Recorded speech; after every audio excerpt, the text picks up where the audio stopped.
Hey, it's your friend Choice CJ here, and this is my team builder in battle for week 6 of the MPL. We're going up against Irish Emerald and his Wexford Wailords. Make sure you go check him out down in the description below.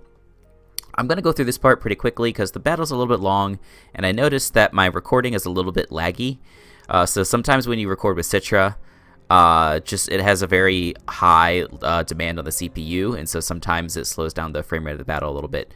So it might be a little bit slow, so I'm just trying to anticipate that. And of course now I've wasted half a minute explaining to you guys why that might be the case. But anyway, make sure you go check out Irish. Like I said, really cool dude with an awesome team. Let me read it off to you, and I'll put a little picture besides the team so you guys can see it on the screen as well. So he has Ash Greninja, Victini, Komao, Mamoswine, Sylveon, Raikou, Amoonguss, Mega Aggron, Xatu, and Golbat. So Ash Grin is definitely the scariest mon on the team. He used his first overall pick to take that, if I'm not mistaken. Ash Grin was allowed this season, was not allowed in previous seasons. Kind of like a suspect test, I guess. But based on some past experiences, some of the coaches thought it would be worth testing. So that's definitely the biggest threat right off the bat, just because like if that thing does get up the Ash form, it's very hard to switch into, particularly for my team. Otherwise, he definitely has lots of great wall breaking ability on his team, like Victini, Mamoswine, Sylveon are all fantastic wall breakers. And so I have to take that into account and come up with like a pretty offensive game plan, because I'm not really going to be able to switch into all of his moves. And it's a little bit tricky in normal cases because Ash Gren beats most offense, but I feel like the offense that I have with electric terrain should beat Ash Gren pretty easily. So I devised a strategy to revolve around setting up Raichu for a sweep. Because if I can get up rocks and potentially one spike, and then just a little bit of chip damage on things like Aggron, Sylveon, maybe Raikou, Raichu should be able to go to town. So it's just a matter of setting up the right conditions to make that happen. And so what's really nice is that because he has only 2 defoggers and they're both weak to electric, I feel pretty safe about bringing spikes in the matchup. Excuse me, as I burp a little bit, or have hiccups or whatever. But let's go into the team and then hop into the battle. So Infernape was the first one I wanted to bring. I'm bringing Scarf this week, but I'm actually bringing Scarf Mach Punch. So Scarf Mach Punch allows me to out-prioritize Water Shuriken from Ash Greninja. And so if I have that thing potentially in range of this Mach Punch, I can use it to take it out. It's just nice in general as well because it outspeeds a lot of his popular Scarfers like Victini and potentially Mamoswine or anything like that. We can hit it up, the Victini up with that EQ if we need. So yeah, that's the spread this week. Infernape doesn't really have... It's not necessarily a win con, it's just more of a safety valve, if that makes sense. Next we do have, I think what the team is really built around is this Focus Sash of Selgor. So we have enough speed on this thing for the regular Greninja, not Ash Greninja. I didn't think there was any use in doing that, just because this thing should be coming in very early game and setting up spikes before Ash Gren has a chance to change forms. So we're going to try and set up as many spikes as we can with this thing. We have Bug Buzz just to do damage to most of his team. U-turn if we feel like we can pivot out, if he's not going to be getting up rocks or anything like that. We can keep our Focus Sash intact. Then Final Gambit's there to prevent any defog shenanigans. Like I can go for a Final Gambit if he brings in one of his flying types with defog. And then I can go right into one of my electrics to threaten it out. And then as well, I can use it to get really big damage on Komao or Mamoswine or whatever. So I think it's pretty good set this week. We just have max HP, so that way we can potentially have as powerful of a Final Gambit as possible. Even though it kind of makes it hard for us to come down to our Sash, I guess. But this should be fine. Next, I have a Fizz Def Cresselia. This is my main response for both Mamoswine and Victini. I wanted to go pretty offensive, but I couldn't afford to go full offensive just because things could get out of control. But I can use my Cresselia to potentially T-Wave Victini, get off a little bit of chip damage on Mamoswine to put it in range of Psychic on Raichu. I do a Focus Blast on Raichu, but I don't want to click that if I can help it. So yeah, this thing is there for that. It's also my 100% switch into Amoonguss. Amoonguss with Spore, Spore is not necessarily a move he'll run because I do have electric terrain, but my switch in with Cresselia onto his Amoonguss is so obvious they might pack it anyway, because Cresselia can be put to sleep since it does levitate. So it just felt like that was the safe thing to go for. I could have gone like Helmet or Leftovers, but Leftovers didn't really help me live any moves. Like, it didn't prevent any 2-hit KOs or anything like that, so Safety Goggles felt like the better play. Then I have a pretty Spadef looking Empoleon with Sugar Berry. So, like I said, Mamoswine is a little bit of an issue, just because like it can live a Psychic from Raichu, but more importantly, like an Adamant Life Orb Ice Shard does a ton of damage to Raichu. So if I can lure that thing in, throw off a Scald versus it, it'll put me in much better position. And then just having a lot of Spadef on this thing with the Brick Break allows me to kind of switch into Ash Greninja a little bit. So I have mostly offensive means of dealing with Ash Greninja, but I do have Empoleon here as a potential switch in. Yeah, and also I needed a Rock Setter this week, and so Empoleon seemed like my best Rock Setter. Piloswine, it felt, and Gliscor, it felt kind of crazy to bring either of those Mons when my opponent has an Ash Greninja. Then we have a Tapu Koko set with a mixed attacking spread. We have Brave Bird to hit the Amoonguss as hard as possible. We have Grass Knot for Mamoswine, T-Bolt for everything else, and U-Turn for momentum. And then the Electrum Z is there because I wanted this to try and hit Sylveon and Aggron as hard as possible. Like I explained, I just need to get those things in range of Raichu, and then I can potentially win with that. So like I could have packed Fly Z to guaranteed kill Amoonguss, but like I have U-Turn on this thing to bring in my Cresselia, which is safe pretty much every time versus Amoonguss anyway. So it didn't feel like it was worth prioritizing. I wanted to prioritize the things for Raichu. Then last but not least, pretty standard looking spread on Raichu. 3 attacks. I put Electric Terrain on here in the last slot because I didn't think I needed another move, and it just felt like, in case Coco goes down early, I can maybe set up an Electric Terrain with Raichu in an emergency situation. We have enough speed on this thing for Victini, so I have a Jolly Nature. So if it's not Scarfed and I don't have Electric Terrain, I can still throw off a Thunderbolt versus the thing and do quite a bit of damage versus it. Or if it is Scarf and it's got like a V-Create attack drop, or speed drop, I can hit that thing up pretty hard. So yeah, it's not a very it's a pretty straightforward strategy. So I'm really banking on there being no defoggers. Hopefully he's deterred by my 2 electric types. With that said, I was pretty proud of how quickly we went through that. Let's now go to the battle. So as you can see, Irish has brought Mega Aggron, Golbat, Mamoswine, Como-O, Amoonguss, and Victini. So I guess the first thing I noticed is that he did bring the Golbat, which really stinks. It's going to make it quite a bit more difficult to execute my plan of getting up spikes and then threaten with Raichu throughout the game. Also trying to get up rocks versus Golbat's going to be very difficult because Golbat's pretty safe versus Empoleon.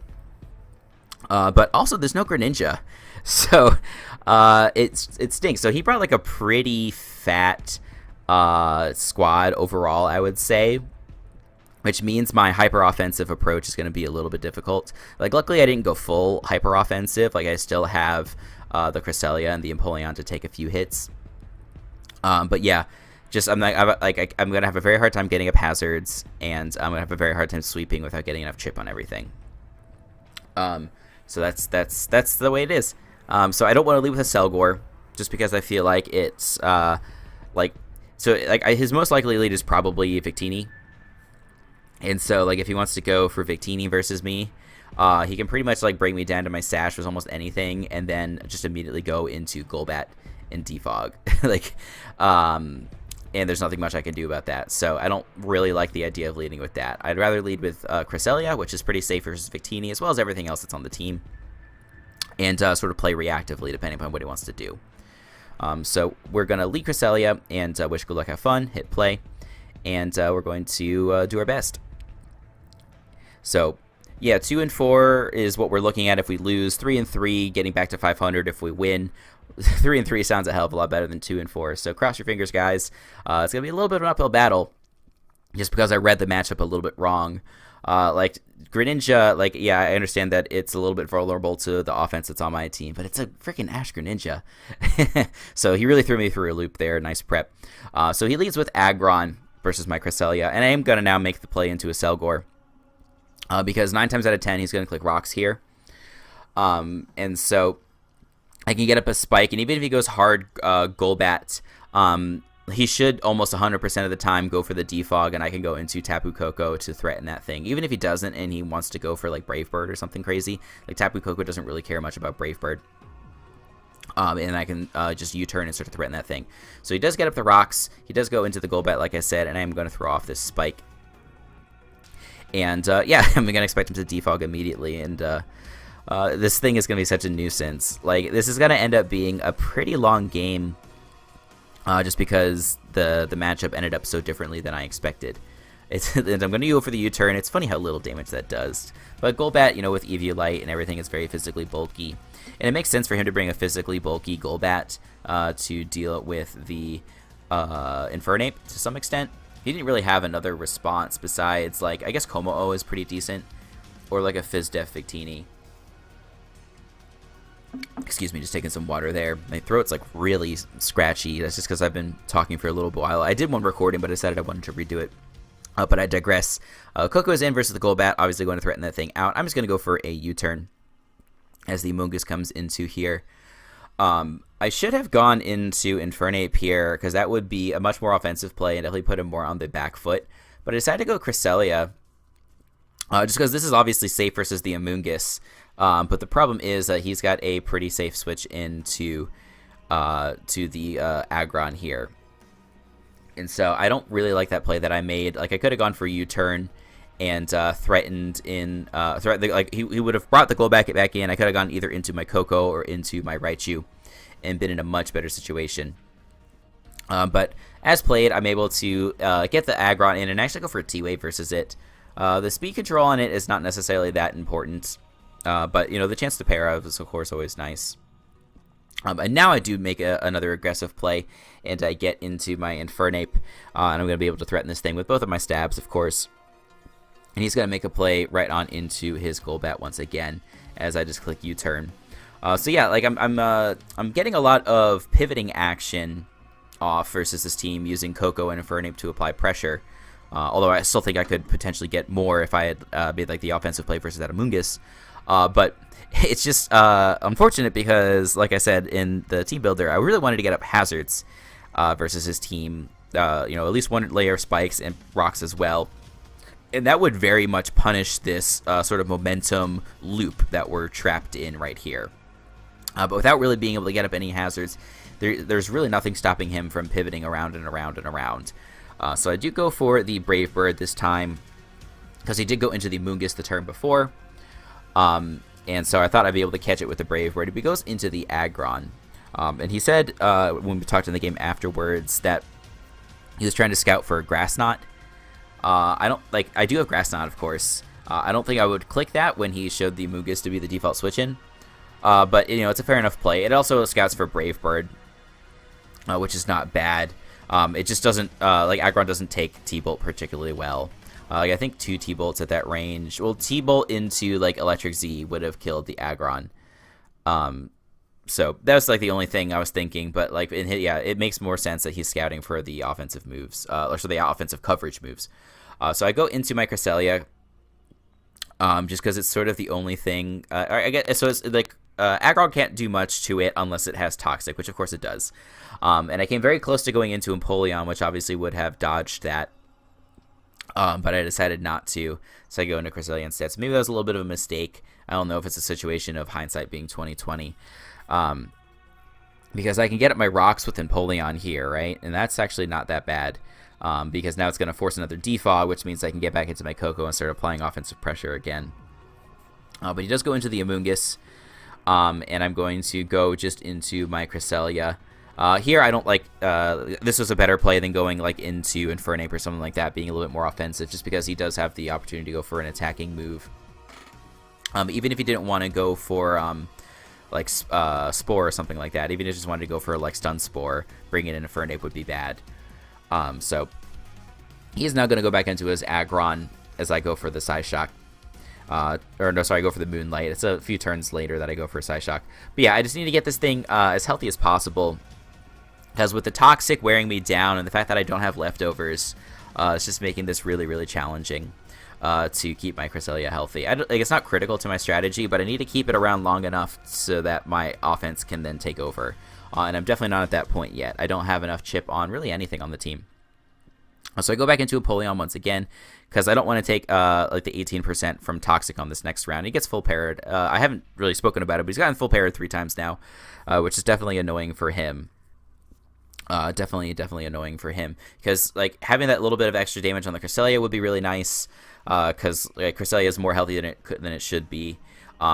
If he had gone for like an EQ versus this Empoleon, he could have potentially procced my Shuka Berry, which makes this thing not useful for a lure for Mamoswine or anything like that. He's going to defog away, and I'm going to try and punish that by going for Scald. And I do get rewarded for that, which is nice. I do land the burn. So all the hacks are on my side so far this game. I got 25% chance for Paras, and I got 30% chance for Scald Burn. So let's see if we can convert that into something here. He is going to go for the he did go for the defog, like I said, and now he should go for the roost because he should still want to try and keep this thing around for defogging. But that just means I get a very free switch into my Coco, and I can once again get into the vortex of going for U-turns and applying pressure to his team. And so this time he is going to switch on out, and he's going to go into his Mamoswine, and I'm going to U-turn on that thing. Like, yeah, whether he went, like, I don't think there's any way he was going to stay in. It would just be a crazy play to do that, I think. Whether he brought in Amoonguss or Aggron or Mamoswine, it would have been a good play to do that. I go into Cresselia. This is another spot where I wish I had made the offensive play of just going into Infernape. Like, Infernape, it doesn't have close combat, but he doesn't know that.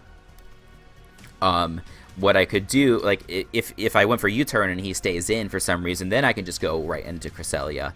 And not worry too much about it because he should be going for like EQ in that situation versus the Infernape, and then obviously the Cresselia is going to be immune to that. But I make a slightly more passive play of going into Cresselia, which isn't really that great. I guess maybe I was just trying to get it up to some amount of HP, but I wasn't ever really going to be able to get it up to that much HP. He goes for knockoff versus my Cresselia, gets rid of my safety goggles, then goes into Aggron, which very easily lives the Psyshock. This is the turn I was thinking of a few turns ago. Yeah, now my Cresselia is at like 45%. He's about to get up rocks again, so my Cresselia basically is dead. I can Moonlight up potentially on the Amoonguss, but like it's sort of a losing battle is how I feel. So Selgor I bring in to try and set up spikes.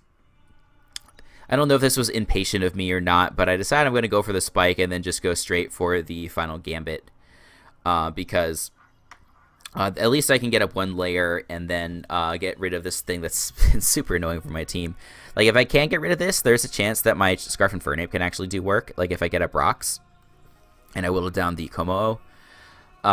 Like, so that's a potential backup win con. I don't really need this thing to be removed for like my electric types to do work. So yeah, I don't know if that play was too impatient or not, but it's the play I made. It is what it is. And now I'm going to go on into the Infernape just because I can either U-turn, or I mean, I'm going to U-turn pretty much anything on the team. But if it's a bad matchup for me, I get into one of my defensive mons. Or if it's like a good matchup for me, I force him to switch. And that's exactly what's going to happen here as he leads his Mamoswine. Or goes back into his Mamoswine. Now he comes in with Komo-o. And I'm going to U-turn out with this thing. And I'm going to go into my Tapu Koko. He won't know, of course, if I have Dazzling Gleam or not. So he shouldn't stay in. So I've only shown U-turn and Brave Bird at this point. I don't think I've clicked T-Bolt once. But he's got to assume I have the Electric Stab, right? Like, it'd be juiced not to have Electric Stab on Kokos, especially in this matchup. There's no reason not to bring it. It's how I'm going to hit Ashgran as hard as possible. And so, yeah, he's not going to want to keep this thing in. I go for Brave Bird to hit the Komo-o, of course, and then also hits like his most likely switch in, which is the Amoonguss. He brings in the Aggron instead, but I don't mind, actually, just because the combination of Brave Bird and Thunderbolt and the Spike is going to be able to kill at this range of HP.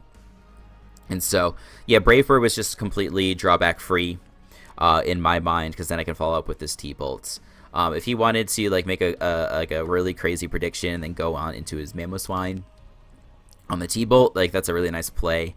I can bust out the Grass Knot in that situation and do quite a bit of damage, or I can sack off my Cresselia and then go into Infernape to potentially threaten it. But he does go into Victini, which of course screams that it's Scarfed, and I'm going to throw away my Cresselia versus this V-Create because I don't have any other thing to sack. I obviously can't sack Koko or Raichu because those are my win cons. Infernape I still think has value as a revenge killer and like Scarf EQ win con. And then Empoleon I don't want to throw away just yet because I still want to try and get up rocks. And I could potentially still lure that Mammo, which would be really fantastic. So I do go into the Infernape to threaten with EQ. It shouldn't kill like any variant of Victini from that range, but at least I would get a pretty critical amount of damage off on it, and I would be willing to do that just because then it's in guaranteed range of a hit from Raichu. I think even the Psychic would be guaranteed to kill at that range because it would be like below 25% after it comes in on the next spike. Might even be below like 15%. But he does like to save it, which I think is overall his better play. He goes into Como-O, and he pops his Citrus Berry, which could have been pretty spooky because it suggests that this thing is Belly Drum.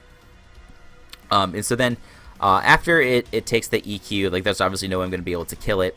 I make, I guess, a questionable play of going into my Koko. And so I guess the thought process was this. If he goes for a Dragon move, then I'm in a really, really good position. If he goes for an EQ, that kind of stinks, but I do have my Raichu, which can now apply a ton of offensive pressure. In hindsight, I do think I should have gone into Empoleon, which I've been hanging on to this whole time because I really want to get up rocks. Because I think that's really going to be, like, if I get up rocks, then I win with Raichu, like, period. There's really nothing else that he can do. But I should have recognized that there's pretty much no way I'm going to be able to set up rocks with the Empoleon at this point.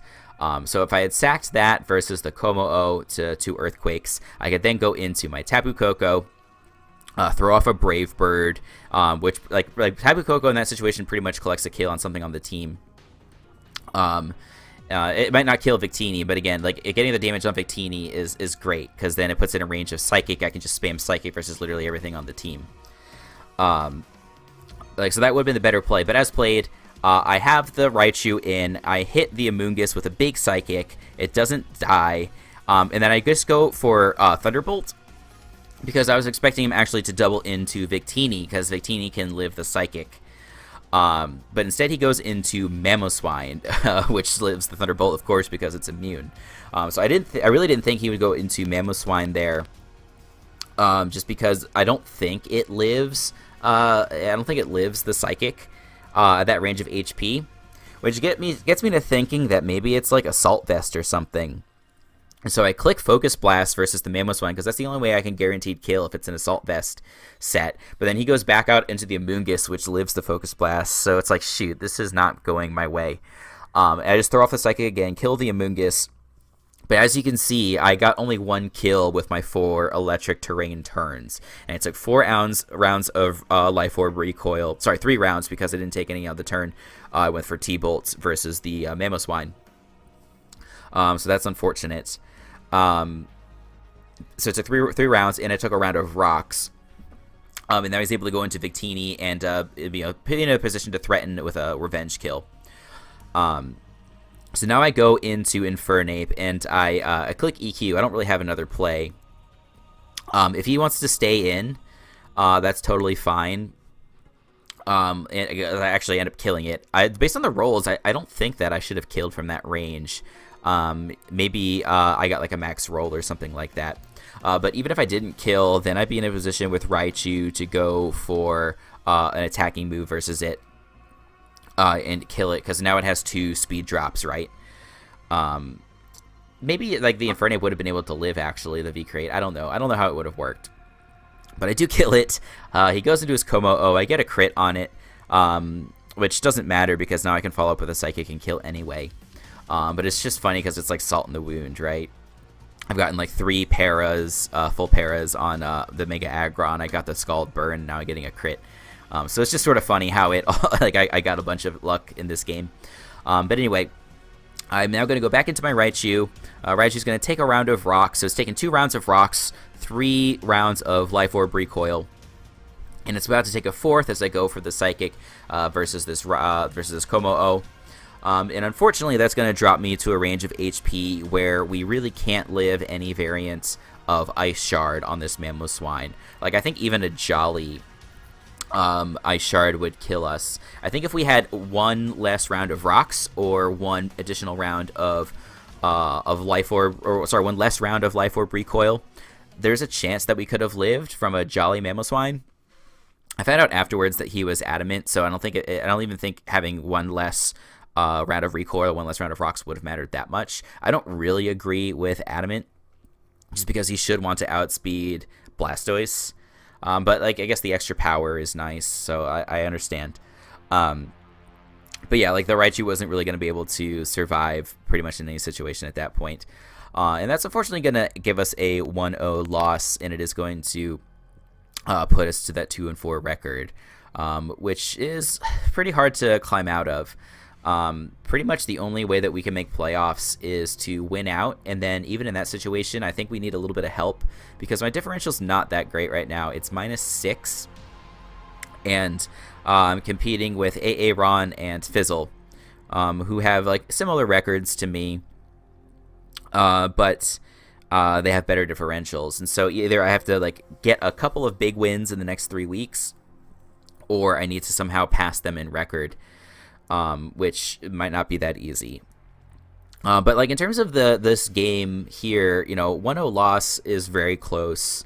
Like I was saying, like we could have potentially won the game if it had played out slightly differently with like Raichu having a little bit more health. I'm also like, I don't know if I would say I was like mad with like how I played on those electric terrain turns, like going for T-Bolt and going for Focus Blast and things like that. Like I guess it's over predicting.